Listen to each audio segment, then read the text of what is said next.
시사본부.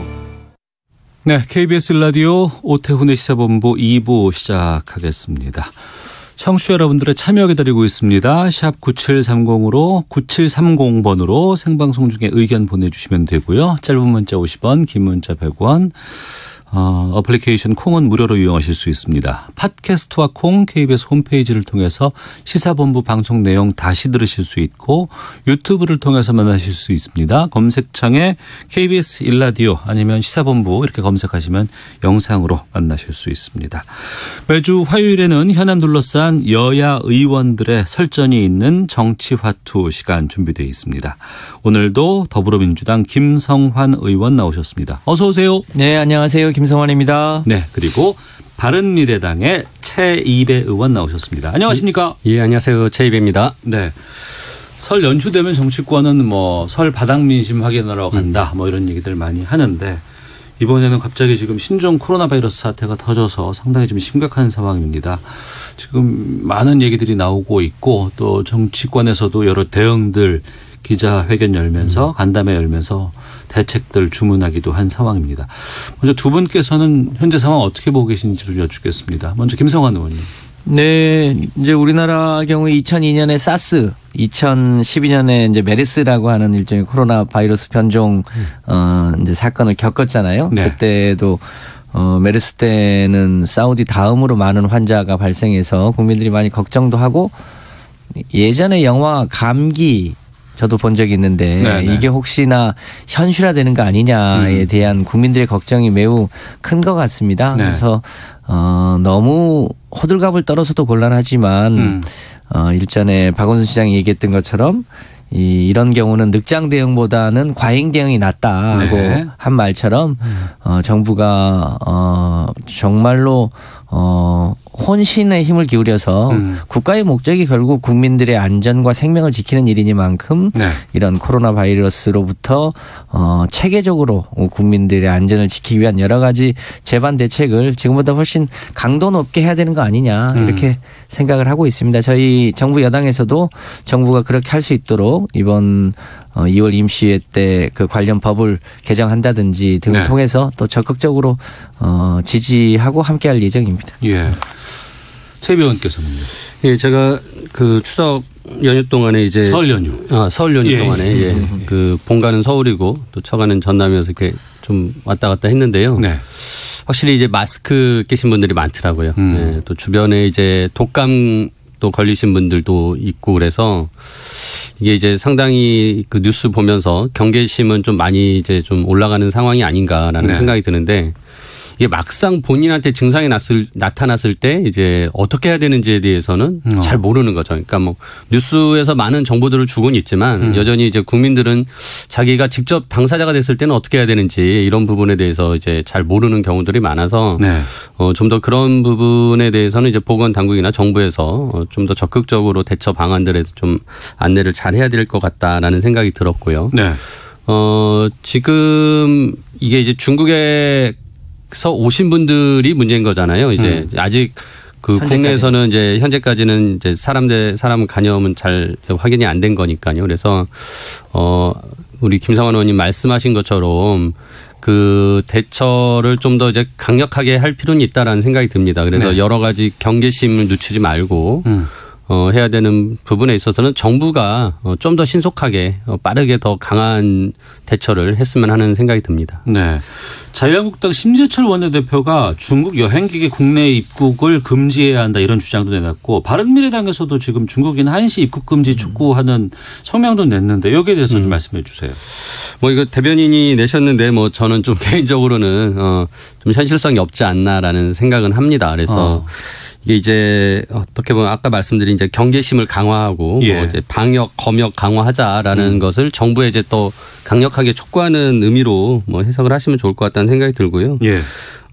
지금 이제 전문가들이 여러 이렇게 조언들을 계속 내놓고 있지 않습니까? 저는 이제 정부 당국에서 이런 조언들에 대해서 좀 다양한 목소리를 빨리빨리 들어서 대응할 수 있는 것은 대응하자라는 생각이 들고요. 그리고 이렇게 지금 중국이나 뭐 우리나라 그 왕래뿐만 아니라 지금 전 세계적으로 퍼져가고 있기 때문에 일단은 해외에 다니는 거에 대해서는 서로 조심해야 될 필요는 있다. 특히나 이제 중국에서 우리가 상호 관광 목적으로 다니는 것은 지금은 자제할 필요는 있다라는 생각이 듭니다. 이거는 이제 외교 당국에서 빠르게 이런 부분도 신속하게 이제 처리를 좀 논의를 해서 네. 방안을 냈으면 좋겠다는 생각이 들고요. 그리고 무엇보다도 이제 아까 말씀드린 것처럼 이제 중국에 다녀오신 분들이 이제 증상이 있을 때 본인이 이제 적극적으로 그거에 대해서 그 조심해야 되는 그 필요성을 가지고 있는 거거든요. 그래서 그런 거에 대한 이제 그 공항에서의 어떤 홍보랄지 이런 것들이 좀 더 이제 방역 체계를 잘 하는 데 있어서 정부가 할 일 아닌가라는 생각이 듭니다. 네. 지금까지 정부 대처에 대해서 민주당은 어떤 입장이에요? 네, 우선 이제 아까 말씀하신 것 중에 일종의 일시 입국 금지를 하자. 이거는 세계적으로도 그런 사례가 없기도 하고 한국이 메르스 때 그 환자가 많이 발생했잖아요. 그랬죠. 그렇다고 한국 국민을 뭐 중국이나 일본에서 입국 금지한 사례도 없고요. 그렇게 할 경우에는 오히려 밀입국이나 이런 걸 통해서 사람이나 물자가 들어오기 때문에 훨씬 더 통제가 어려워진다는 겁니다. 혹은 중국을 경유한 외국인이 들어올 때는 그 외국인은 어떻게 할 거냐 이런 문제들이 있어서 심정은 이해가 갑니다만 이제 그 방식 자체는 옳지 않다는 게 세계적인 평가 전문가들의 의견이고요. 예. 지금 초기에 중국에서 이제 우한 폐렴 사건이 났을 때 한국의 질병관리본부가 그러면 적극적으로 했느냐에 대해서는 조금 살펴볼 필요가 있다고 보여지고요. 어제 대통령께서도 아주 적극적으로 지시한 만큼 제가 보기에는 지금은 보건복지부 장관이 주무장관으로서 역할을 하고 있는데 네. 지금 국민들의 뭐랄까요 불안감 정도로 봤을 때는 총리가 좀 더 적극적으로 이 문제를 범국가적 차원에서 시스템을 짜야 되지 않겠냐. 그리고 모든 지방자치단체 보건소까지를 포함해서 네. 일종의 과잉 예방 대응을 좀 하고 그리고 그것이 일정하게 종료될 때 문제를 해제하는 이런 방식으로 가는 게 좋겠다. 이런 생각입니다. 네. 최이배 의원 뭐 추가적으로 뭐 좀 당부하고 싶은 말씀 있으십니까? 뭐 아까 말씀드렸지만 이제 국민들은 불안한 건 사실이거든요. 네. 이 불안감을 잠재울 수 있는 방안은 결국 이제 정부에서 신속한 대응 방안들 그리고 일종의 이런 이제 아까 말씀드린 이제 개인들이 대처할 수 있는 방안에 대해서 잘 또 알려드리는 게 중요하거든요. 그래서 좀 그런 좀 정보를 제대로 전달할 수 있는 그리고 좀 더 신속하고 투명하게 많은 정보가 전달되어야 된다고 생각합니다. 그런 부분은 정부가 이제 적극적으로 해야 될 역할이라고 생각합니다. 네. 예. 바른 정보 제공은 또 공영방송이 또 해야 될 일이기 때문에 네. 물론이죠. KBS가 좀 적극 나서 주시고 쓰도록 하겠습니다. 자, 더불어민주당 김성환 의원, 바른미래당 최이배 의원과 정치화투 본격적인 주제로 좀 가보겠습니다. 설 연휴 동안 이제 여러 민심들 청취한다고는 하는데 김성환 의원께서는 어떻게 들으셨어요? 네, 대체로 뭐 설 때 시장에도 가보고 하면 이제 저희 국회의원들한테 바라는 것은 제발 좀 싸우지 말고 일을 좀 열심히 해라 이런 얘기인데요. 그분들의 머릿속에는 지난 이제 거의 20대 국회가 끝나가는데 그 계속 그 일종의 국회가 보이콧되고 이런 것이 머릿속에 남아서 그런 것 같습니다. 그 원인이야 뭐 여러 가지 있겠습니다만 좀 생산적인 국회, 국민을 위해서 일하는 국회를 만들어 달라는 요청이 많았고요. 서민들이 좀 어깨 펴고 살 수 있도록 경제 생활이 좀 넉넉해지면 좋겠다고 하는 바람인데요. 그것을 이제 정부 여당도 무한 책임이 있기 때문에 이 국민들의 뜻을 겸허하게 잘 수용해서 21대 국회만큼은 실제로 일할 수 있는 사람들이 중심이 되는 그런 국회가 되면 좋겠고 그렇게 할 수 있도록 최선을 다하겠다는 다짐을 하게 된 계기였습니다. 네, 국민들께 최이배 의원께는 뭐라고 말씀하시던가요? 제가 이제 돌아다니면서 보니까 추석 당일 하루만 대부분 가게가 추석이라네요. 설 당일 하루만 이제 추석 때가 좋으셨나 봐요. 쉬고 다 영업을 하시더라고요. 예. 근데 영업을 하시면서도 이제 문은 열어놨는데 손님이 없는 상황이고 그래서 이제 장사 너무 안 된다. 이게 이제 가장 보편적인 얘기였고 또 눈에 보이는 현상이었고요. 그러니까 결국 경제 문제인 것 같습니다. 그래서 그동안 20대 국회가 이제 이런 민생을 그 책임져야 될 역할을 제대로 못한 부분들 그래서 김상원 의원님 말씀하신 것처럼 이제 정치권이 경제의 발붕을 잡고 있었던 거죠. 네. 네. 그래서 이제 그런 부분에 대해서 비난의 목소리도 당연히 이제 있어 왔고 당연히 그래서 그런 부분들 반성하게 되고 좀 더 이제 20대 국회 남은 기간과 다음 21대 국회는 이제 정말 일하는 국회를 만들어야 된다라는 것인데 결국 뭐 어느 정당이 더 일을 잘하는 정당일까, 어느 정당이 일 안 하고 싸웠던 정당일까 이런 거 한 번씩 이제 생각해 보실 기회가 아니었을까 싶습니다. 그래서 저도 그런 부분에 대해서 깊게 고민해보고 반성하는 시간도 가졌습니다. 네. 뭐 여러 가지 이슈가 있습니다만 그 설 전에 큰 이슈가 이제 검찰 관련된 여러 가지 뉴스가 나왔죠. 민주당이 검찰의 일은 이제 검찰에 또 법무부에 맡기고 국회는 국회 일을 하자 이렇게 요구하면서 2월 임시국회 소집을 야당이 요청을 했는데 의사일정 합의될까요? 김성환 의원님? 네, 뭐 주요한 법안은 작년 12월과 1월 달에 많은 부분이 처리가 됐습니다만 네. 여러 가지 민생 관련 법안이 또 각 상임위에 또 법사위에 계류되어 있는 게 뭐 총 개수로 보면 뭐 엄청나게 많고요. 당장 급한 법안만 해도 한 200여 개 정도가 아직도 그렇게 남았어요. 네, 남아 있거든요. 그러니까 2월 국회는 또 의무적으로 열어야 되는 임시국회이기 때문에 여야가 20대 국회 마지막으로 국민들에게 국회의원으로서의 의무를 다해야 되는 시기여서 저는 뭐 여야가 2월 초냐 중순이냐의 문제이지 아마 합의해서 2월 임시국회 때 여러 가지 법안을 마저 처리하게 되지 않을까 그렇게 예상합니다. 네, 이 요구에 대해서 바른미래당 입장은 어떻습니까? 뭐 저희도 당연히 임시국회 열어서 앞서 말씀드린 이제 민생과 또 현안들 있거든요. 국정 현안들 이런 부분들 당연히 논의해야 된다고 생각을 하고요. 근데 뭐 자꾸 무슨 조건을 달고 임시국회를 열지 않았으면 좋겠습니다. 당연히 상임위를 열어서 상임위 내에서 또 현안들을 다루면 되고요. 네, 무슨 뭐 이제 특검을 하자는 등 국정조사를 하자는 등 항상 이제 그런 조건을 달고 국회를 열자고 하는데 저는 이제 그러지 않고 좀 국민들의 먹고 사는 문제를 해결하기 위한 민생 논의를 위해서 국회가 열리고 법안이 논의됐으면 좋겠다라는 생각을 하고요. 솔직히 뭐 검찰 인사 문제나 여러 가지 잡음을 내는 현재 정부 여당의 심각한 문제를 가지고 있고요. 또 이걸 당연히 야당에서는 비판을 해야 됩니다. 근데 이 부분에 대해서 앞서 말씀드린 어떤 조건을 달아서 국회를 열려고 하지 말고 상임위 내에서 충분히 논의하자라는 생각이고요. 뭐 솔직히 각 상임위에 이제 법안들 쌓여 있는 것들 그 처리하기 위해서는 뭐 2월 달도 그렇고 3월 달도 그렇고 뭐 총선이 있다 하더라도 국회가 필요하면 계속 열릴 수 있다라고 생각합니다. 그리고 너무 선거에 몰입한 나머지 또 이게 거의 한 100일 뭐 이렇게 넘게 또 국회가 안 굴러갈 수 있는 거거든요. 총선 끝나고 나서까지도. 그래서 그러면 안 된다라고 생각하고 저는 뭐 총선 기간이라도 필요한 법안이나 현안들이 있으면 상임위는 자체적으로 좀 열릴 수 있도록 좀 상임위의 그 운영에 대한 부분들을 자체적으로 할 수 있도록 각 당이 좀 그 기회를 줘야 된다라고 생각을 합니다. 그래서 지금 법사위 같은 경우는 제가 소관은 내일 뭐 검찰 인사에 대해서 또 소집을 했습니다. 물론 뭐 여당에서는 이제 반대를 해서 출석을 안 할 것으로 생각을 하지만 뭐 야당은 또 야당대로 모여서 그런 현안에 대해서는 또 논의를 해야 되거든요. 그래서 좀 더 상임위의 자율권을 줄 수 있도록 하면 좋겠다라는 생각이 듭니다.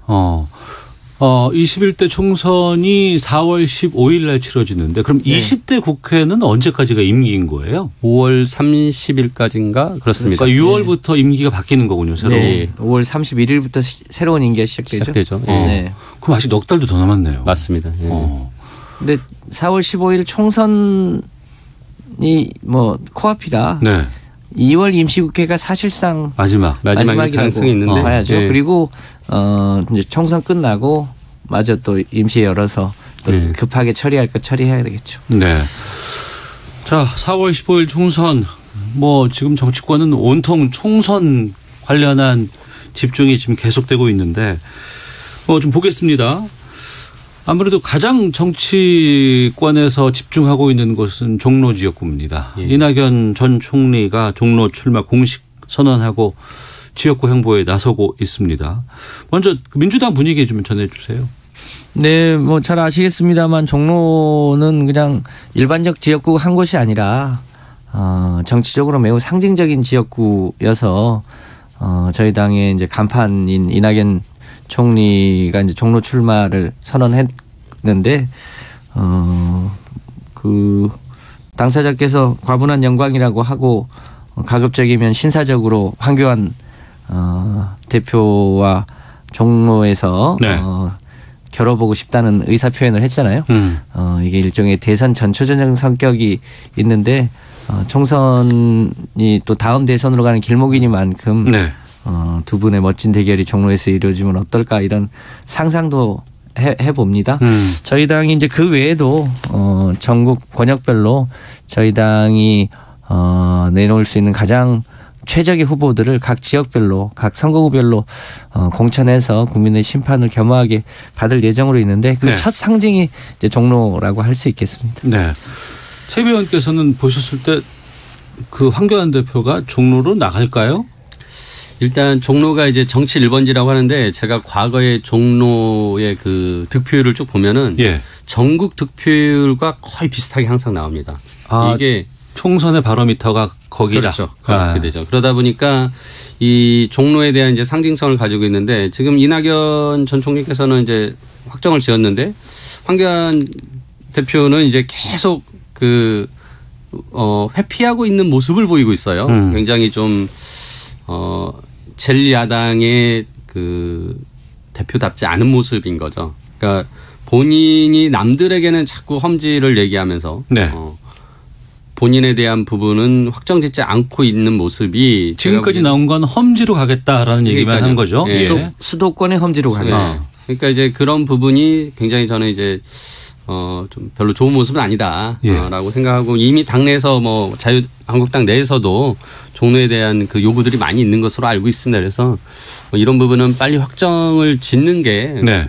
어떻게 보면은 당의 전체적인 의견을 이렇게 또 모으고 어떤 리더십을 세우는 데 중요한 요소로 쓸 수 있지 않을까라고 조언을 드리고 싶습니다. 네. 네.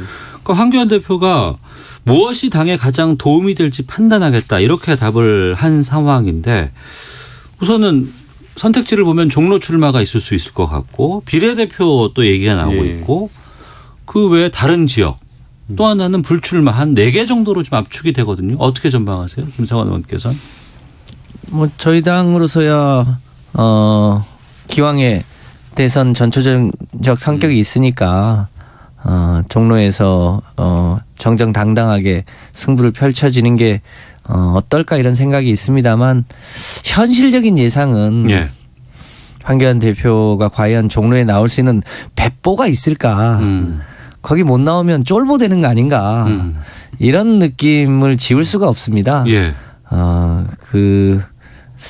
그런 자세로 우리 당이 아니니까 저희가 함부로 평가하기는 어렵습니다만 야당 대표로서의 리더십이 온전하게 유지될까 네.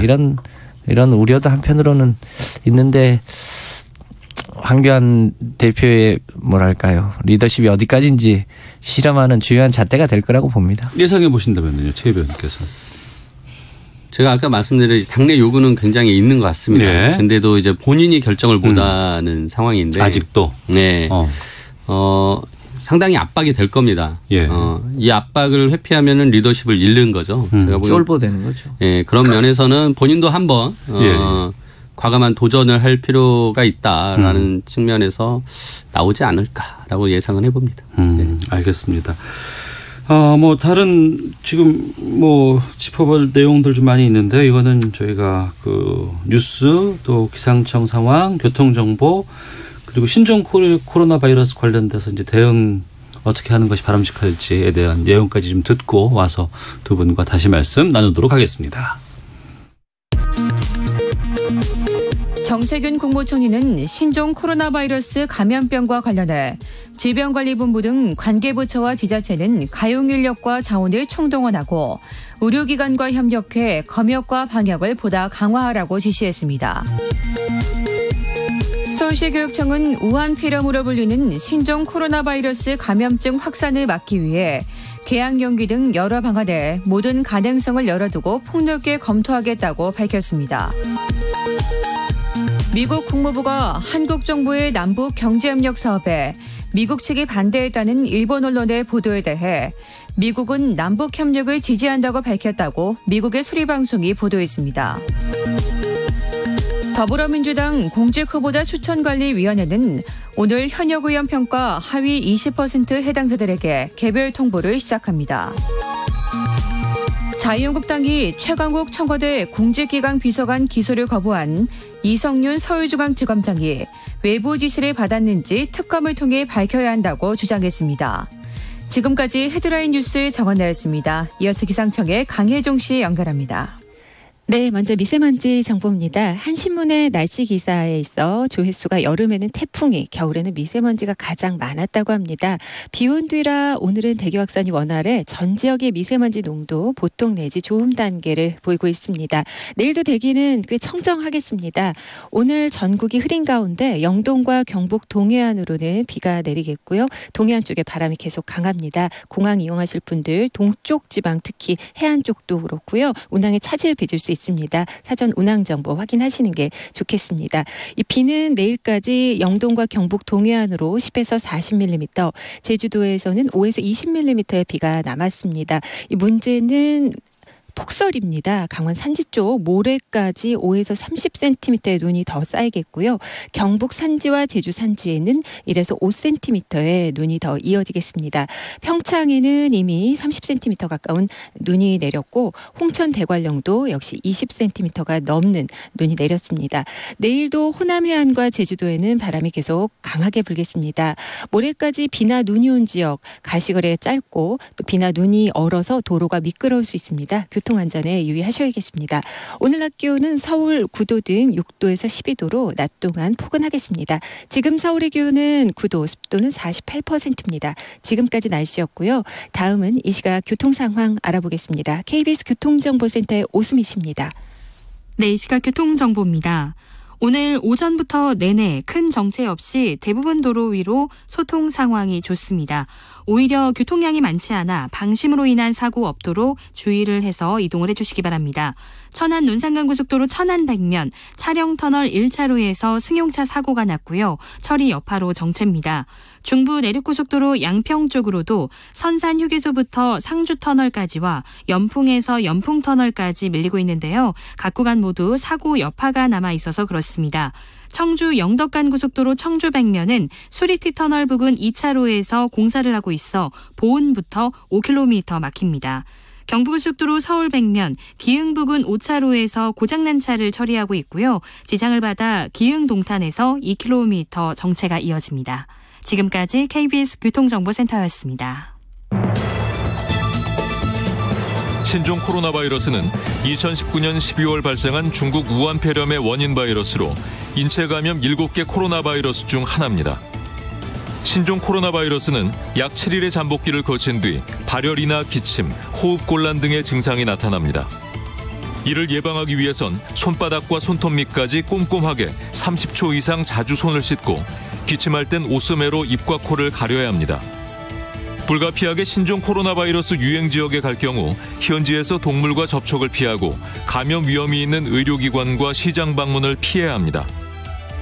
유행 지역에서 귀국 후 14일 이내 발열 호흡기 이상 증상이 나타나면 질병관리본부 콜센터 1339나 관할 보건소에 신속히 상담해 주십시오. 신종 코로나 바이러스 감염증 예방, KBS 라디오가 함께합니다.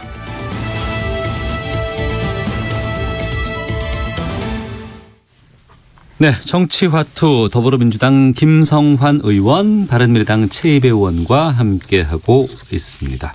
각 당 상황 좀 짚어보겠습니다.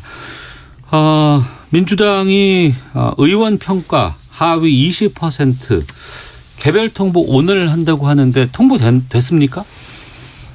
원혜영 공관위원장이 오늘 직접 통보를 하신다고 했는데 네. 하셨는지 안 하셨는지 저는 아직 전화를 안 받아가지고 잘 모르겠습니다만 아무래도 예. 오늘 중으로 통보를 하시겠죠. 그 의원들이 다 심적이 콩닥콩닥 하지 않을까 싶습니다. 4년 전에는 이 통보를 받으면 컷오프 된 거 아니겠어요? 총선 불출마하는 거 아니겠어요? 이제 출마 자체를 제안했는데 이번에는 예. 경선 과정에서 감점 20%를 적용하겠다고 해서 그때하고는 조금 성격이 다릅니다만 네. 이제 의정활동 전반에 대한 객관적 평가이기 때문에 거기에 해당되신 분들은 실제로 좀 더 분발해야 되지 않을까 네. 싶습니다. 예. 바른미래당 상황 좀 보겠습니다. 예. 먼저 바른미래당의 바른미래 연구원이라는 곳이 있는데 예. 여기서 당명 바꿔야 한다고는 분석이 나왔다고요? 네. 그러니까 지금 바른미래당이 거의 작년 4월 이후로 계속 네. 내용에 휩싸였고 아직도 뭐 그런 부분들이 완벽하게 정리되지 않은 느낌이죠. 네. 그래서 이제 굉장히 이제 국민들에게 바른미래당의 이미지는 자기네 당내에서 싸우고 있는 그런 이미지로 비춰졌고 뭐 지금도 그런 게 남아있기 때문에 네.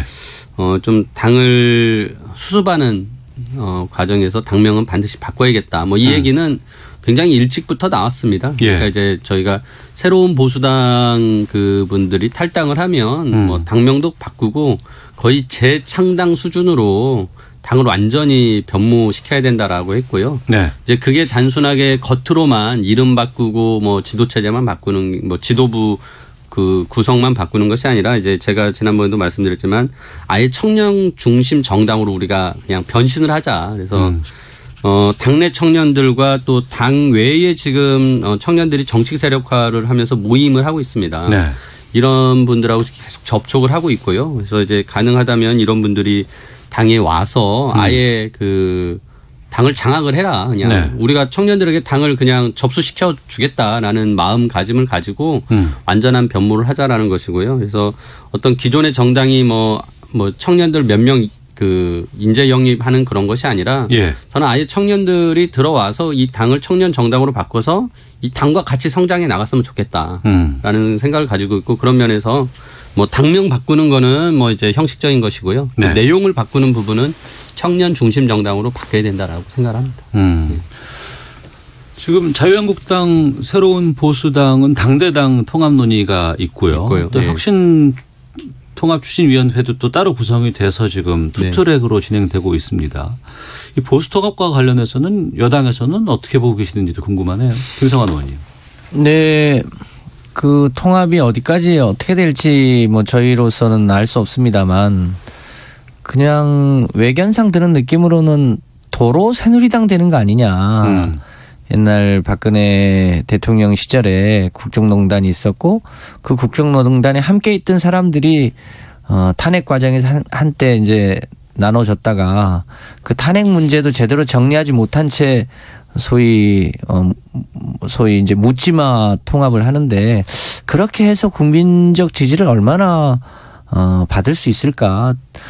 통합을 할 거면 좀 더 진지하게 그 과거에 대한 반성 뭐 이런 게 있어야 될 텐데 그게 잘 될까? 국민들이 그 부분에 대해서 얼마나 신뢰할 수 있을까에 대해서는 조금 다소 의문입니다. 네. 그냥 도로 새누리당 수준으로 가는 거 아닌가 이런 느낌이 듭니다. 예.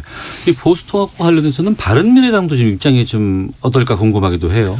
지금 지난주에도 제가 나와서 말씀드렸지만은 지금 정계 개편의 큰 흐름이 중도와 보수가 통합할 거다라는 흐름으로 많이 예측을 했는데요. 예. 안철수 전 대표가 귀국하고 나서 보수 통합은 하지 않겠다. 그리고 중도 실용 정당으로 그 당을 아무튼 만들어 가겠다라고 얘기를 했습니다. 그런 면에서 다시 말씀드리지만은 보수 통합의 한 흐름과 중도 통합의 한 흐름이 이제 크게 생겨야 된다라고 네. 생각을 하고요. 지금 보수 통합이 이제 김성환 의원님 말씀하신 것처럼 과거에 대한 반성이 없이 진짜 이제 다시 새누리당이 돼가고 있는데 이제 그거를 조금 만회하고 시석시키려고 이제 하는 모습들을 가지고 있었는데 그게 다 사라지고 네. 오히려 이제 갑자기 박근혜 전 대통령의 사면 문제를 이제 여러분들이 얘기를 해요. 그러면서 네. 마치 그게 미래의 지향적인 어떤 그 결속력을 가지는 중심점이 되는 것처럼 네. 그런 이제 새로운 화두를 던진 거죠. 그 과거에 대한 반성 없이 우리는 미래를 보고 간다. 뭐 이런 식인데 그런 정당이 저는 국민들로부터 다시 사랑받기는 어려울 것이다라고 생각하고요.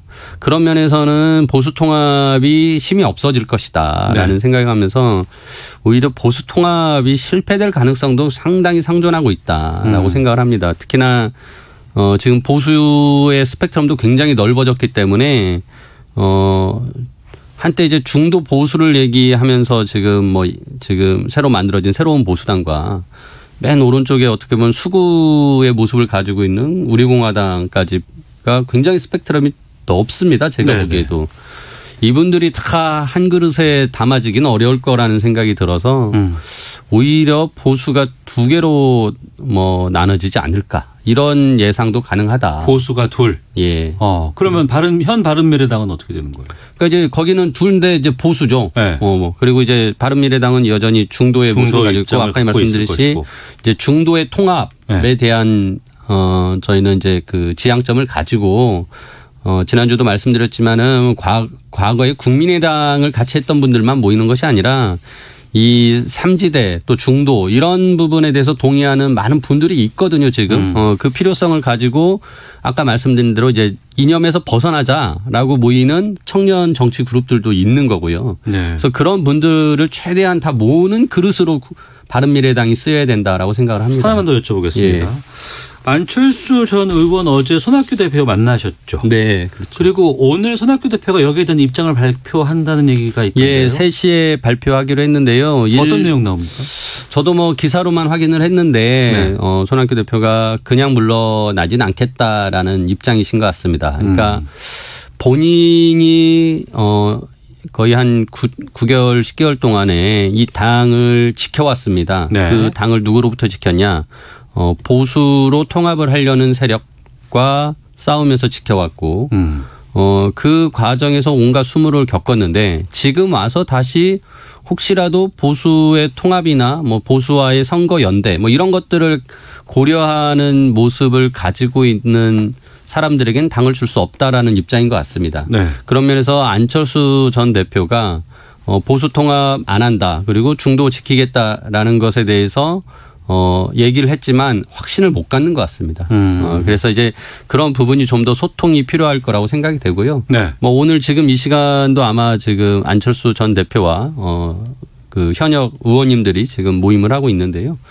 거기에서 논의 또 손 대표님과의 또 추가적인 논의들을 거쳐서 결국 당내 정리가 좀 필요한 것 같습니다. 네. 민주당 입장에서는 민주당은 지금 끝까지 갈 것 같지만 그 외에 다른 상황들은 다른 정당들의 상황이 전혀 예측하기가 좀 힘든 지금 상황이거든요. 어떻게 대응하세요 지금? 대략 총선이 4월 15일이라 네. 대략 2월 중순까지는 가닥이 타져야 공천도 하고 후보들 준비도 해야 되고 그렇거든요. 네. 이제 최종 후보야 이제 3월 초까지를 정하겠습니다만 그러니까 앞으로 대략 한 2주 내지 3주가 마지막 고비이다 이렇게 보여집니다. 네. 그런데 저희가 다른 당에 대해서 가타부타 할 수 있는 건 아니고 저희 당이 얼마만큼 설 민심을 포함해서 소위 집권 여당으로서 더 국민들에게 믿음직하게 다가갈 수 있는가 미래에 대한 가장 신뢰받는 정당으로서 국민들의 동의를 구할 수 있을까? 저희는 여기에 초점을 두고 내부의 공천이나 여러 가지 부족한 부분들을 보완하면서 네. 이제 발굴과 배치를 하고 있습니다. 저희 내부의 소위 교만함이나 오만함이 없애고 더 겸손한 자세로 국민 속에 다가가는 것 그게 저희 당의 숙제 아닌가 이렇게 생각합니다.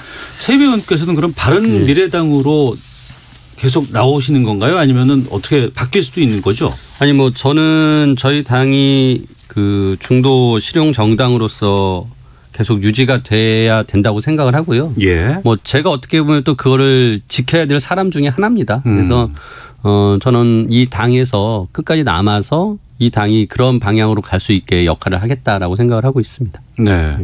민주당에서 보는 현 상황에서 지금 이제 얼마 남았나요? 글쎄, 2달여 좀 남아있는 상황에서 가장 관심 가고 있는 격전지는 어디를 꼽고 있으세요? 아무래도 이제 종로에 황교안 대표가 나오느냐 마느냐 네. 일 거고 수도권으로 보면 오세훈 전 서울시장이 있는 광진 그리고 나경원 대표가 있는 동작 여기가 이제 서울에선 가장 관심 지역구가 될 것 같고요. 예. 대구의 김부겸 의원 지역 그리고 부산의 김영춘 의원 지역 뭐 이런 지역 등등이 전국적으로 관심이 있는 지역이 되지 않을까 싶습니다. 네. 제가 있는 노원에도 만약에 안철수 전 대표가 출마를 하셨으면 관심 지역이 됐을 텐데 거기는 안 나오셔서 제외되지 않았나 싶습니다. 네, 알겠습니다. 최 의원께서. 네. 저는 가장 또 이렇게 총선에 큰 방향타는 이제 항상 충청도입니다. 예. 이 충청도의 민심이 어디에 기울어지냐에 따라서 이제 전체적인 의석수의 과반을 넘느냐 안 넘느냐를 이제 보여주게 되는 경향이 있기 때문에 충청도의 민심이 가장 어디로 가는지 좀 주목해서 봐야 된다라고 생각이 듭니다. 알겠습니다. 자, 화요일 정치와투 여기서 마치도록 하겠습니다. 더불어민주당의 김성환 의원, 바른미래당의 최이배 의원 두 분과 함께했습니다. 두 분 오늘 말씀 고맙습니다. 네, 감사합니다.